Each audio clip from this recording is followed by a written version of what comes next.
মুচি আসার পর কাঁঠাল গাছের কী ধরনের পরিচর্যা করতে হবে আজকের ভিডিওতে আমরা তার বিস্তারিত আলোচনা করব। বন্ধুরা, আপনারা যারা নতুন আমাদের এই চ্যানেলে, তাদেরকে অনুরোধ করব চ্যানেলটি সাবস্ক্রাইব করে আমাদের পাশে থাকার জন্য, এবং যারা পুরাতন সাবস্ক্রাইব করেছেন তাদেরকে অনেক অনেক ধন্যবাদ। বন্ধুরা, মুচি ঝরে পড়া অর্থাৎ কাঁঠাল গাছের মুচি ঝরে পড়া, পচে যাওয়া, বিভিন্ন ধরনের ভাইরাস বা ব্যাকটেরিয়ার আক্রমণ আমরা দেখে থাকি।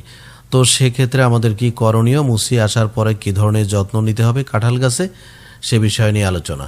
বন্ধুরা, মুচি আসার সময় ও পরে খরা থাকলে অবশ্যই গাছের গোড়ায় হালকা সেচ দিতে হবে, কিন্তু বেশি সেচ দেওয়া যাবে না, যাতে একেবারে কাদা কাদা হয়ে যায় এবং প্রচুর পরিমাণে গাছের গোড়ায় পানি জমে যায়, তাহলে কিন্তু আপনার কাঁঠালের মুচি ঝরে পড়তে পারে।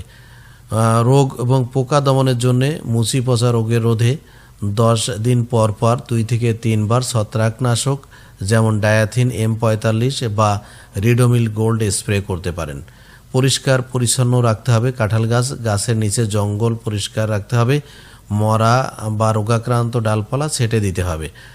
মুচি আসার সময় গাছের বয়সভিত্তিক সুষম সার ইউরিয়া, টিএসপি, এমওপি প্রয়োগ করতে হবে, যার ফলে ফলঝরা অনেক অংশে কমে আসবে। গাছের গোড়ায় গবাদি পশু বেঁধে রাখা যাবে না, বা মানুষ চলাচলের পথ থাকলে সেখানে গাছ লাগানো উচিত নয়।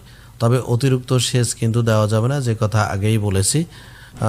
দেখতে হবে আবহাওয়ার উপর নির্ভর করে কতটুকু সেচ দিতে হবে, সেভাবে হালকা সেচ দিতে হবে, তাহলে আপনারা অবশ্যই কাঙ্ক্ষিত ফল অর্জন করতে পারবেন। সবাইকে অনেক অনেক ধন্যবাদ।